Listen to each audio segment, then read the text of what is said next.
Hello दोस्तों, मैं अमित शर्मा आप सबका स्वागत करता हूं आपके अपने सिंह खोरी यूट्यूब चैनल पर। अपन पढ़ रहे थे मोशन चैप्टर और मोशन की दो क्लासेस अपनी हो चुकी हैं, जिसके अंदर अपन ने distance, displacement, path length, speed, velocity, acceleration, इन सारी चीजों के बारे में अभी तक अपन ने देखा। अब अपन आगे चलते हैं कि जितने भी अपने इक्वेशन है मोशन की, ठीक है, वो उनका जो प्रूफ है ना, ग्राफिकल रिप्रेजेंटेशन के थ्रू जो अपन प्रूफ निकालते हैं, वो आपके कोर्स में से डिलीट कर दिया है, तो इसलिए उसकी जरूरत आपको नहीं है। तो एनसीईआरटी अपन लेके चल रहे हैं, तो जो कुछ भी उसके अंदर दे रखा है वो अपन करवाएंगे। इसलिए जब वो प्रूफ है ही नहीं अपने पास, देन अपन को उसको करने की जरूरत भी नहीं है। तो अपन सिर्फ वो फॉर्मूलाज देख लेते हैं और उन फॉर्मूलाज पे होने वाले क्वेश्चन किस तरह से होंगे उसके बारे में आज अपन डिस्कस करेंगे, ठीक है। देन अब आप मेरे को एक बात बताइए कमेंट करके कि कौन कौन से फॉर्मूला हैं अपने पास, ठीक है। मोशन के 3 फॉर्मूला है अपने पास, कौन कौन से हैं, पहला कौन सा है। अच्छा चलो एक बात और, पिछला अपन ने अभी तक जो कुछ भी पढ़ा उसका 2 मिनट में रिवीजन कर लेते हैं फटाफट से। सबसे पहली चीज पढ़ी थी अपन ने पाथ लेंथ। पाथ लेंथ क्या होता है? Actual path covered by an object during the motion, ये कहलाता है पाथ लेंथ, ठीक है। उसके बाद दूसरी चीज क्या थी? Displacement, shortest path between initial and final position, ये क्या कहलाता है? डिस्प्लेसमेंट। तीसरी चीज पढ़ी थी अपन ने स्पीड। स्पीड क्या होती है? डिस्टेंस अपॉन टाइम या फिर डिस्टेंस पर यूनिट टाइम। तो कहने का मतलब ये है एक यूनिट टाइम में आपने कितनी डिस्टेंस कवर करी, वो क्या कहलाएगा? स्पीड। चौथी चीज क्या पढ़ी थी अपन ने? चौथा पढ़ा था अपन ने वेलोसिटी। वेलोसिटी क्या होती है? Displacement upon time. दोनों की यूनिट, स्पीड की यूनिट और वेलोसिटी की यूनिट, दोनों की यूनिट किस में आती है? मीटर पर सेकंड में। लेकिन स्पीड क्या है? Scalar quantity. वेक्टर क्वांटिटी कौन सी है? वेक्टर क्वांटिटी है वेलोसिटी। उसके बाद अपन ने पढ़ा था एक्सेलरेशन। एक्सेलरेशन में अपन ने क्या देखा था? Change in velocity per unit time. जैसे जैसे वेलोसिटी बढ़ेगी देन अपन उसको क्या बोल देंगे? एक्सेलरेशन बोल देंगे, ठीक है। अगर वेलोसिटी कम होती है तो एक्सेलरेशन किस में आता है? नेगेटिव में, जिसको कि कहा जाता है रिटार्डेशन। उसके बारे में आज आपको बता दूंगा। उसके अलावा अपन ने और क्या पढ़ा था? उसके अलावा अपन ने पढ़ा था यूनिफॉर्म मोशन। यूनिफॉर्म मोशन क्या होता है कि जैसे ही अपन कर्व लेते हैं देन अपन क्या करते हैं? स्पीड को स्लो या फिर इंक्रीज करेंगे। लेकिन अगर मैं इक्वल इंटरवल ऑफ टाइम में equal amount of distance cover कर रहा हूं देन अपन इसको क्या बोल देंगे? Uniform motion. तो इतना अपन ने अभी तक पढ़ लिया था, ठीक है। अब जो नेगेटिव एक्सेलरेशन वाली बात है वो आपके फ्री फॉल में आएगी, मैं वहां पे आपको अच्छे से समझा दूंगा, ठीक है। अब अपन चलते हैं आगे कि मोशन के काइनेमेटिक्स के जो 3 फॉर्मूला है अपने पास, है ना, उनके बारे में अपन बात करते हैं थोड़ा सा। सबसे पहला फॉर्मूला कौन सा है? नंबर 1,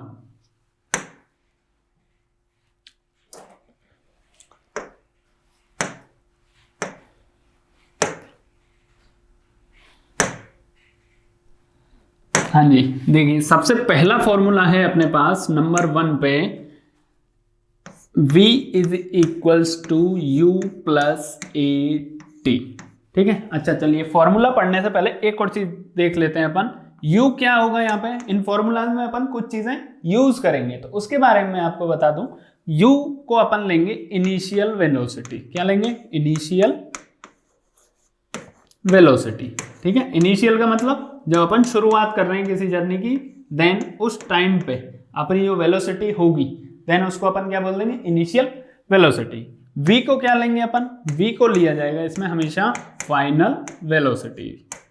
फाइनल वेलोसिटी मींस जहां पे जर्नी एंड हो रही है वहां पे वेलोसिटी कितनी है। अब इनमें थोड़ा सा कॉम्प्लिकेशन हो जाता है, उसको समझने के लिए अपन क्या करते हैं कि एक चीज देखिए आप कि कोई मोशन अगर रेस्ट से स्टार्ट हो रहा है, मैंने कहा an object is start to move from rest, तो रेस्ट के लिए इनिशियल वेलोसिटी की वैल्यू कितनी हो जाएगी? जब कोई चीज रेस्ट पे है देन उसकी वेलोसिटी कितनी है? 0। तो ऑब्वियस सी बात है इसकी रेस्ट पे अगर है तो इनिशियल वेलोसिटी की वैल्यू क्या हो जाएगी? 0। और अगर दूसरा केस ये होता है फाइनल वेलोसिटी का, तो आपको अगर ये बोले कि अगर मान लीजिए किसी बाइक को मैं ब्रेक लगा के रोक रहा हूं, ठीक है, मूवमेंट से किस में लेके जा रहा हूं मैं उसको? रेस्ट में। देन अब फिर से रेस्ट यूज हुआ, देन फाइनल वेलोसिटी की वैल्यू क्या हो जाएगी? 0। तो ये 2 केसेस अपने को याद रखने, उसके अलावा तो आप समझदार हुई, ठीक है। तीसरी चीज इसमें अपन यूज करेंगे ए से किसको डिनोट किया जाता है? ए से डिनोट किया जाता है आपका एक्सेलरेशन, ठीक है। ओके, चौथी चीज अपन इसके अंदर यूज करेंगे एस से क्या देंगे अपन, डिस्टेंस। क्या देंगे, डिस्टेंस।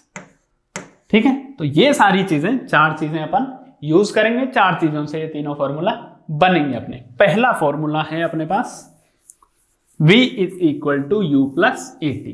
ठीक है, हालांकि इनको प्रूव किया जा सकता है। अब इसमें देखो कुछ नहीं है, एक्सेलरेशन की वैल्यू क्या होती है, delta v upon T. Delta v means change in velocity per unit time, ये होता है। ठीक है, अगर मैं इनिशियल वेलोसिटी ले लूं u, फाइनल वेलोसिटी ले लूं v।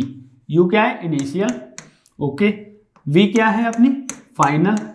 अब एक बात बताइए मुझे, डेल्टा v की जगह पर मैं क्या लिख सकता हूं, v minus you, final velocity minus initial velocity, upon में क्या लिख दिया अपन ने, टाइम। तो a की वैल्यू क्या होगी अल्टीमेटली अपने पास, a is equal to v minus u upon t. ठीक है, अब इसको इस तरह भी तो लिखा जा सकता है कि a into t is equal to v minus u, लिख सकते हैं सर। टी को क्या किया मैंने, इससे मल्टीप्लाई कर दिया, इक्वल में v माइनस यू आ गया। ठीक है, अब a t is equal to v minus u. अब अगर मैं v के इक्वल में लिखना चाहूं तो u को मैं इधर लेके आ जाऊंगा बस। अब u क्या है, उधर माइनस का है, तो एक चीज देखिए, v इज इक्वल टू क्या हो जाएगा, u प्लस ए टी। इस तरह से इन सारे तीन फॉर्मूला है ना, तीनों के प्रूफ हैं अपने पास, लेकिन आपके कोर्स से हटा दिए हैं, इस वजह से अपन उनको नहीं पढ़ते। ठीक है, अपने को सिर्फ जनरल यूज आना चाहिए इनका कि न्यूमेरिकल में यूज किया कैसे जाता है। तो इसको हटा दूं मैं, ओके। अब देखिए यहां पे अपने पास कितनी चीजें हैं, चार चीजें हैं। v क्या है, फाइनल वेलोसिटी, u क्या है, इनिशियल वेलोसिटी, a क्या है, एक्सेलरेशन, t क्या है, टाइम। ठीक है, अब प्रॉब्लम कहां पे आती है, जब अपन न्यूमेरिकल करने जाते हैं ना, तो न्यूमेरिकल में बच्चों को पता नहीं लगता कि कौन सा फॉर्मूला यूज करना है। ठीक है, उसके लिए आप एक बार ये तीनों फॉर्मूला देख लें, मैं आपको तरीका बता दूंगा जिससे आपको पता लग जाएगा कि तीनों में से फॉर्मूला यूज कौन सा करना है। ठीक है, अब हर एक क्वेश्चन में ही अपने पास वेलोसिटी भी होगी, इनिशियल वेलोसिटी भी होगी, एक्सेलरेशन भी होगा, टाइम भी होगा, डिस्टेंस भी होगा, लेकिन फॉर्मूला यूज कौन सा करें। ठीक है, तो उसके लिए अपन बाद में देखेंगे अभी। ठीक है, अब एक चीज देखिए, सेकंड नंबर पे फॉर्मूला कौन सा है, सेकंड नंबर पे है formula s is equal to u t plus half a t square. अब एक चीज गौर करने की, देखिए इस फॉर्मूला को यूज करने के लिए, फॉर्मूला है किसके लिए, फाइनल वेलोसिटी के लिए। लेकिन मान लीजिए आपको फाइनल वेलोसिटी की वैल्यू दे दे, इनिशियल वेलोसिटी की वैल्यू दे दे और टाइम दे दे, तो आप इससे एक्सेलरेशन निकाल सकते हो, है ना। इन चार चीजों में से कोई भी तीन दे दे, चौथी पूछ ले, आराम से निकाल सकते हैं अपन। सेम चीज इसके साथ भी होगी। निकालने के लिए फॉर्मूला है किसके लिए, एस निकालने के लिए, एस बोले तो डिस्टेंस, लेकिन अपन इसको एक्सेलरेशन के लिए भी यूज कर सकते हैं। कब, जबकि अपने को डिस्टेंस की वैल्यू दे रखी हो। अपन इसको इनिशियल वेलोसिटी के लिए भी यूज कर सकते हैं, कब, जबकि अपने को बाकी की चीजें दे रखी हैं। अपन इसको फाइनल वेलोसिटी के लिए यूज नहीं कर सकते, क्योंकि देखो कहीं भी फॉर्मूला में है क्या, v की वैल्यू, v लिखा है कहीं, नहीं लिखा ना, देन इसका मतलब क्या है, इसको तीन या चार चीजों को निकालने के लिए यूज किया जा सकता है। कौन कौन सी, डिस्टेंस, इनिशियल वेलोसिटी, टाइम और एक्सेलरेशन, ये चार चीजों के लिए ये फॉर्मूला यूज किया जा सकता है। ठीक है, थर्ड नंबर पे कौन सा फॉर्मूला आता है, इधर लिख देता हूं मैं थर्ड नंबर का फॉर्मूला। थर्ड नंबर पे आएगा 2as equals to v square minus u square. अब इसमें देखो टाइम हटा दिया, इसमें से क्या हटा दी, फाइनल वेलोसिटी, और इसमें से क्या हटा दिया, डिस्टेंस। ठीक है, तो इस वजह से ये तीनों अलग अलग जगह पर काम आते हैं। अब देखो डिस्टेंस का ही ये फॉर्मूला है और डिस्टेंस का ही ये फॉर्मूला है। एस अगर निकालना हो तो 2a को नीचे ले जाओ इनके, तो एस की वैल्यू आ जाएगी। ठीक है, यहां से क्या क्या निकाला जा सकता है, एक्सेलरेशन निकाल सकते हैं, डिस्टेंस निकाल सकते हैं, फाइनल वेलोसिटी निकाल सकते हैं और इनिशियल वेलोसिटी निकाली जा सकती है। ठीक है, अब मैं आपको एक एग्जांपल देता हूं, उससे आपको समझ में आएगा कौन सा फॉर्मूला किस जगह पे यूज किया जा सकता है। मान लीजिए कोई भी ऑब्जेक्ट है, ऑब्जेक्ट ए, ये पहले किस में है, रेस्ट में, रेस्ट से ये मूवमेंट में गया, लेकिन जब ये जाके रुका, देन फिर इसकी वेलोसिटी बीच में कहीं अपन देख रहे हैं, तो बीच में अगर मैं इसको मान लूं कि इसकी वेलोसिटी होगी 30 किलोमीटर पर आवर, ठीक है, 30 की स्पीड से जा रहा है, ठीक है। अब मैंने आपको बोला कि इसको जाने में टाइम लगा टोटल कितना, 5 सेकेंड, ओके। तो अब मेरे को एक्सेलरेशन निकाल के बताइए, तो मैंने कौन कौन सी वैल्यूज दे दी। सबसे पहले अपने को देखना है न्यूमेरिकल में कि वैल्यू कौन कौन सी दी गई है ना। अब इसको ध्यान से देखना, आप सिंगल टाइम में समझ जाओगे। सबसे पहले अपन देखेंगे वैल्यू कौन कौन सी दी है अपने को। सबसे पहले क्या दिया अपने को, किसमें है ऑब्जेक्ट, रेस्ट में, मतलब इनिशियल वेलोसिटी कितनी हो गई 0, फाइनल वेलोसिटी जब अपन देख रहे हैं देन कितनी है 30, ओके। टाइम कितना लगा 5 सेकेंड, ओके, ठीक है। अब एक चीज देखिए, कौन सा ऐसा फॉर्मूला है जिसके अंदर u भी है, v भी है और टाइम भी है और निकालना क्या है एक्सेलरेशन। तो ये चारों चीजें कौन से फॉर्मूला में दे रखी हैं। तो अगर कोई कहे कि u है, टाइम है, एक्सेलरेशन भी है, लेकिन यहां क्या नहीं है, फाइनल वेलोसिटी नहीं है फॉर्मूला में, देन ये फॉर्मूला यूज नहीं होगा। अब इस पे आ जाओ, फाइनल है, इनिशियल है, एक्सेलरेशन भी है, लेकिन यहाँ क्या नहीं है, टाइम नहीं है, तो ये फॉर्मूला भी यूज नहीं होगा। अब यूज कौन सा होगा, देखो फाइनल वेलोसिटी है, इनिशियल वेलोसिटी है, एक्सेलरेशन भी है और टाइम भी है, तो ये वाला फॉर्मूला यूज होगा इसमें, ठीक है। इस तरह से आपको जो भी गिवन डाटा है उससे देख के अंदाजा लगाना है कि कौन सा फॉर्मूला इसके अंदर यूज होगा। सिंपल सी बात है, जो जो वैल्यूज दे रखी हैं क्या वो सारी की सारी उस फॉर्मूला में हैं, अगर हैं तो वो यूज होगा और अगर नहीं है तो वो यूज नहीं होगा, ठीक है। सिंपल सी बात है, समझ में आ गई हो गया, ठीक है। अब अपन चलते हैं आगे अपन देखेंगे एक चीज होती है फ्री फॉल। अब फ्री फॉल को देखने के लिए अपन क्या करते हैं, एक बनाते हैं अर्थ। ये क्या है, मान लीजिए कि ये है अर्थ। फ्री फॉल होगा कब, जब क्या लगेगा, ग्रेविटेशन, ठीक है।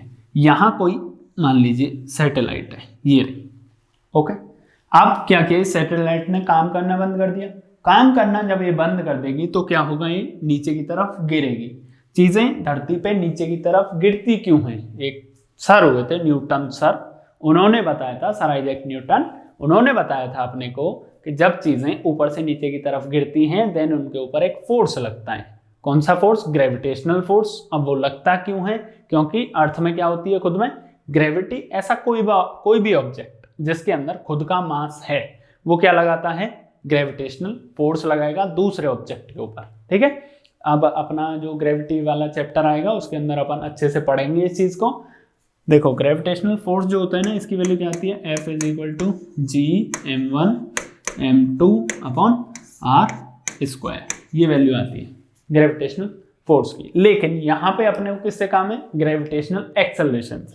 जब चीजें ऊपर से नीचे की ओर, मतलब स्पेस से, या फिर कह लो धरती से थोड़ा ऊपर, मान लीजिए सिर्फ 1 किलोमीटर ऊपर, ओके।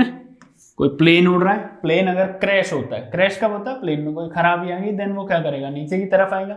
अब नीचे की तरफ आएगा तो कितनी स्पीड से आएगा, ठीक है। इसको निकालने के लिए अपन यूज क्या करते हैं, जी का यूज करते हैं। अपन ने नॉर्मली फॉर्मूला देखा था v = u+at, लेकिन जब फ्री फॉल की बात करते हैं, फ्री फॉल का मतलब ये होता है कि मैं खुद से कोई फोर्स नहीं लगा रहा, मैं जाऊं स्पेस में और वहां से एरोप्लेन से बाहर निकल जाऊं, तो मैं बिना कोई फोर्स लगाए, खुद से अपने ऊपर बिना कोई फोर्स लगाए मैं कहाँ आके गिरूंगा, धरती पे आके गिरूंगा, तो ये क्या कहलाएगा, फ्री फॉल। इसमें अपने को क्या महसूस होता है, हल्का महसूस होता है, ठीक है। अपने को खुद का वजन महसूस नहीं होता। जब अपन धरती पर खड़े रहते हैं तो पैरों पे वजन महसूस होता है, लेकिन फ्री फॉल के अंदर अपने को ऐसा लगता है जैसे अपन उड़ रहे हैं, है ना, ओके। जैसे झूले में बैठे हो आप कभी, उसके अंदर थोड़ा बहुत फीलिंग आता है ना। और उसके अलावा जो मिलिट्री एयरक्राफ्ट होते हैं, है ना, उनके अंदर भी अपने को फ्री फॉल जैसा फील हो जाता है। तो फ्री फॉल कहने का मतलब ये है कि आपने ऑब्जेक्ट के ऊपर कोई फोर्स नहीं लगाया, फिर भी वो क्या कर रहा है, मूव कर रहा है, देन उसके ऊपर फोर्स लग कौन सा रहा है, कौन सा फोर्स लग रहा है, ग्रेविटेशनल फोर्स। इसकी वजह से उसके अंदर आता है एक्सेलरेशन। एक्सेलरेशन मींस उसकी वेलोसिटी टाइम के साथ क्या होगी, इंक्रीज होगी। देन उसके लिए जिम्मेदार कौन होगा, ये वैल्यू होती है जी, इसको बोला जाता है ग्रेविटेशनल एक्सेलरेशन। ग्रेविटेशनल एक्सेलरेशन, ठीक है, ओके। तो ये फॉर्मूला अपन ने नॉर्मल एक्सेलरेशन के लिए पढ़ा था, ठीक है, अब अपन अगर फ्री फॉल की बात कर रहे हैं, फ्री फॉल में अगर मेरे को ये फॉर्मूला यूज करना है देन इसको कैसे यूज किया जाएगा, v is equal to u plus g t. जी क्या हो गया यहाँ पे, एक्सेलरेशन। कौन सा acceleration, gravitational acceleration.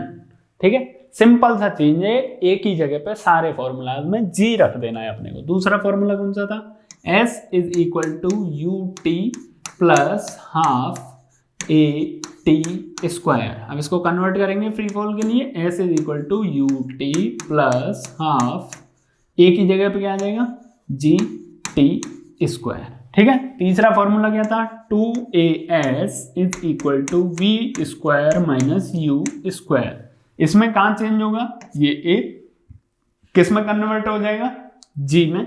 2gs is equal to v square minus u square. तो ग्रेविटेशनल एक्सेलरेशन के साथ फॉर्मूलाज ये कुछ इस तरह के दिखेंगे। सेकंड नंबर इस तरह से, थर्ड इस तरह से, और पहला वाला इस तरह से। ठीक है, तीनों फॉर्मूलाज अपने को पता लग गए। अब एक चीज देखिए, जी की वैल्यू जो है वो होती है 9.81 मीटर पर सेकंड स्क्वायर। ठीक है, मीटर पर सेकंड स्क्वायर क्या है, इसकी यूनिट। किसकी यूनिट, एक्सेलरेशन की यूनिट होती है ये। ओके, अब फ्री फॉल में एक और चीज आती है, ठीक है, वो देख लीजिए आप।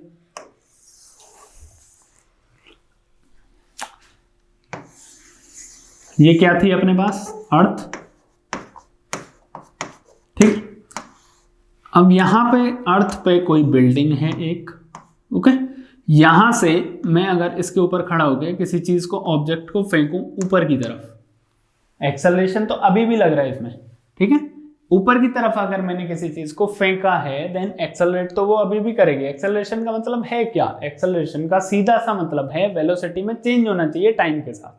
हर एक सेकंड पे उसकी वेलोसिटी अलग होनी चाहिए, देन वो क्या कहलाएगा, एक्सेलरेशन में कहलाएगा। ओके, अब जब मैं ऊपर की तरफ फेंक रहा हूं तो ग्रेविटी किधर लग रही है, नीचे की तरफ लग रही है ना। लगेगा तो इस पे क्या, ग्रेविटेशनल एक्सेलरेशन ही लगेगा इसके ऊपर। लेकिन किस में आ जाएगी ये वैल्यू, जब चीजें ऊपर की तरफ जाएंगी तो जी की वैल्यू किस में आ जाएगी, माइनस में। जब चीजें नीचे की तरफ आएंगी तो एक्सेलरेशन का डायरेक्शन किधर है, नीचे की तरफ है ना। ग्रेविटी का डायरेक्शन किधर है, नीचे की तरफ। धरती अपनी तरफ खींचती है चीजों को, तो वो अपनी तरफ फोर्स लगा रही है। उस फोर्स के अगर आप अपोजिट जा रहे हो तो एक्सेलरेशन की वैल्यू किस में आएगी, माइनस में। ये ध्यान रखना न्यूमेरिकल करते वक्त। ठीक है, तो यहां आपका ये चैप्टर होता है कंप्लीट। इसके न्यूमेरिकल्स के लिए अपन अलग से एक वीडियो बनाएंगे जिसके अंदर सारे के सारे इन टेक्स्ट न्यूमेरिकल्स होंगे। उसके अलावा आपकी एक्सरसाइज जो है वो न्यूमेरिकल्स होंगे, और उसके भी अलावा जो प्रीवियस ईयर्स में क्वेश्चंस आए हैं वो भी आपको देखने को मिलेंगे। तो आप ये तीनों लेक्चर ध्यान से देखिए, इनके अंदर आपका थ्योरी का पूरा पार्ट कंप्लीट है। आपको ये बोले कि अपने को ये मोशन वाले तीन जो इक्वेशन है इनका प्रूफ नहीं करवाया, तो ये इसलिए नहीं करवाया है क्योंकि आपके सब्जेक्ट से हटा दिया है ये सीबीएसई ने। ठीक है, तो इस वजह से इसकी जरूरत नहीं है आपको। 9th क्लास के हिसाब से अपना पूरा सिलेबस इस चैप्टर का यहाँ पे खत्म हो जाता है। ठीक है, तो नेक्स्ट क्लास में अपन देखेंगे आगे अगला chapter force and laws of motion. उसके अंदर क्या देखेंगे अपन, फोर्स कैसे लगता है और मोशन के कौन कौन से लॉज है, वो सारी चीजें देखेंगे। तो आज के लिए इतना ही। अगर आपको लेक्चर पसंद आया हो देन आप लाइक कीजिए वीडियो को, सब्सक्राइब कीजिए हमारा चैनल और बेल आइकन दबाइए, जिससे कि कोई भी वीडियो हम डालेंगे उसका नोटिफिकेशन आपको उसी वक्त मिल जाएगा। ठीक है, मिलते हैं अगली क्लास में।